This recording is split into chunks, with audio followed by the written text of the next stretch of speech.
Hello everyone, this is doctor Sunil. तो आज इस वीडियो में हम देखेंगे कि जब भी दांत में कीड़ा लग जाता है या फिर टूथ डिके हो जाता है या फिर कैविटीज़ लग जाती हैं तो किस तरीके से उस कैविटी को क्लीन किया जाता है, क्या हमारा बेसिक प्रोटोकॉल होता है उसको क्लीन करने का, और उसके बाद उसको कैसे हम फिल करते हैं, पॉलिश करते हैं और एंड रिज़ल्ट क्या होता है।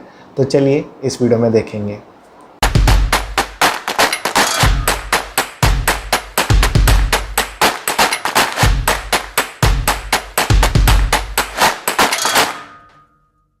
तो जैसा कि यहाँ पर हम देख सकते हैं कि पेशेंट हमारे पास कंप्लेन लेकर आता है सेंसिटिविटी की कंप्लेन के बाद जब हम इनका डायग्नोसिस करते हैं, पूरे ओरल कैविटी को एग्जामिन करते हैं, तब हमें पता चलता है कि यहाँ पर उनको कैविटी लगी है। कैविटी को क्लीन करने के लिए हम एयरोटर का यूज़ करते हैं, जिसमें से वाटर स्प्रे निकलता है और साथ में इससे ड्रिलिंग होती है उस कैविटी वाले पार्ट की जो डिके हो चुका है, जो टूथ का जो पार्ट जो ख़राब हो चुका है उसको हम इससे हटाते हैं।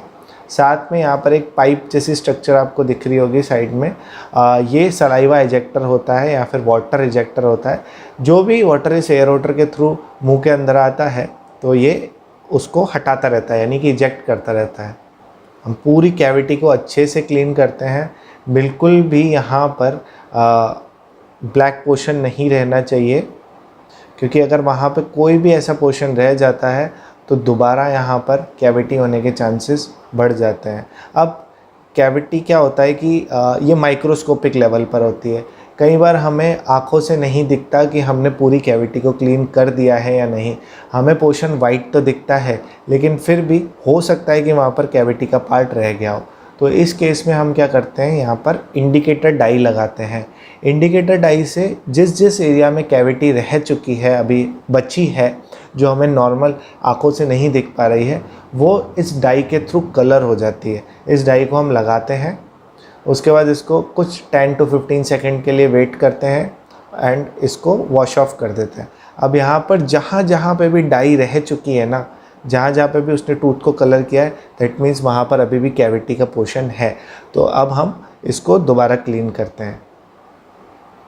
हम ये डाई इसके बाद वापस लगाते हैं और ये चेक कर लेते हैं कि हाँ, हमने पूरी तरह से क्लीन कर दिया है कैविटी को या नहीं। क्योंकि जैसा कि मैंने कहा, थोड़ी सी भी कैविटी अगर रह गई तो ये सेकेंडरी कैरीज कर देगी, यानी कि दोबारा कैविटी के चांसेस हो सकते हैं इस पेशेंट के अंदर। तो अगर हम काम कर रहे हैं तो एक ही बार में अच्छे से करें,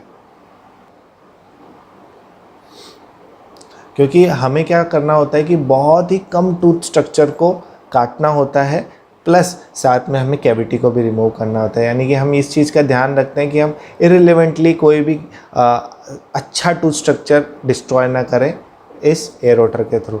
अब लास्ट में मैं क्या करता हूँ, स्केलर से इसको स्केल कर लेता हूँ, ताकि जो छोटा मोटा भी कैरियस पोर्शन बचा हो तो वो हट जाए।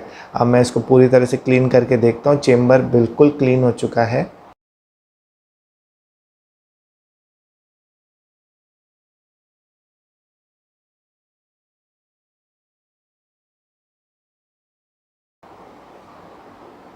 एंड देन अब मैं एचेंट लगाता हूँ। एचेंट एक टाइप का एसिड होता है। इससे क्या होता है कि दांत के अंदर माइक्रो पोर्स बन जाते हैं, क्योंकि जो हम फिलिंग करने वाले हैं वो जाके इन पोर्स के अंदर अटक जाएगी और नहीं निकलेगी। तो 15 सेकेंड्स के लिए हम एचेंट लगाते हैं और इसको एक्टिवेट करते हैं। एचेंट लगाने के बाद मैं इसको वॉश ऑफ कर देता हूँ। अगर ये एचेंट पेशेंट टेस्ट कर लेता है ना, तो उसे बहुत ही खट्टा लगता है ये। इसके बाद मैं यहाँ पर कैल्शियम हाइड्रोक्साइड का बेस लगाने वाला हूँ। कैल्शियम हाइड्रोक्साइड का बेस क्यों लगाते हैं? बाय चांस हमने, चलो वैसे तो कैरीज इंडिकेटर डाई लगा के चेक कर लिया था कि कोई कैरियस पोर्शन रह तो नहीं गया, लेकिन बाय चांस फिर भी अगर किसी कारणवश वहाँ पर कैरीज रह जाती हैं तो उस चीज़ को अवॉइड करने के लिए कि फ्यूचर में वहाँ पर दोबारा से कीड़ा ना लगे, वापस कैरीज ना हो, हम यहाँ पर कैल्शियम हाइड्रोक्साइड का बेस लगा देते हैं।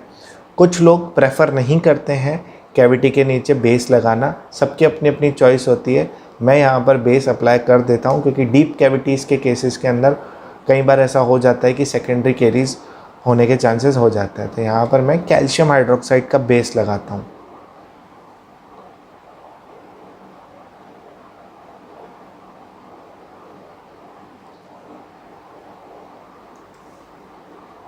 अब मैं इसको बेस को ड्राई कर देता हूँ पूरा। जब ये सूख जाता है, इसको सूखने में ज़्यादा टाइम नहीं लगता, 20-30 सेकंड्स में ये बेस पूरी तरह से ड्राई हो जाता है।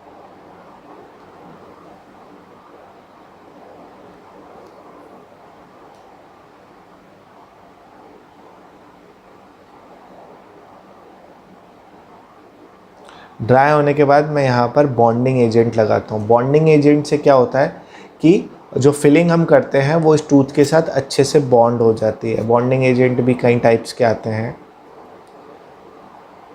अब मैं यहाँ पर लाइट सोर्स के थ्रू इस बॉन्डिंग एजेंट को क्योर कर देता हूँ, यानी कि सुखा देता हूँ। इस बॉन्डिंग एजेंट को पूरी तरह से सेट कर देता हूँ।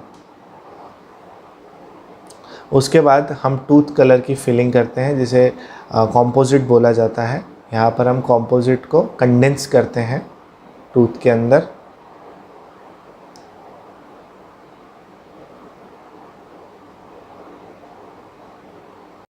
कंडेंस करने के बाद अब यहाँ पर हम उसे शेप देने की कोशिश करते हैं, जो नेचुरल शेप टूथ का होता है। बिल्कुल हम कोशिश करते हैं कि ये जो हमने फिलिंग करी है ये बिल्कुल उसी शेप में आ जाए। तो यहाँ पर हम थोड़ी बहुत कार्विंग कर देते हैं ताकि ये नेचुरल लगे। कार्विंग करने के बाद यहाँ पर हम इसको क्योर कर देते हैं ब्लू लाइट से। ठीक है, यहाँ पर फिलिंग कंप्लीट हो चुकी है।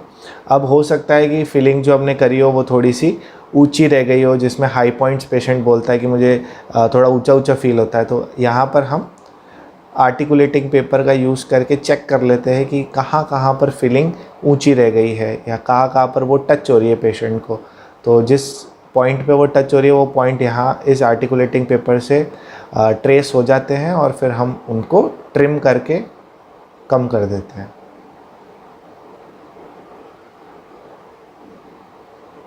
और फाइनली ये फिलिंग कुछ इस तरीके की दिखती है।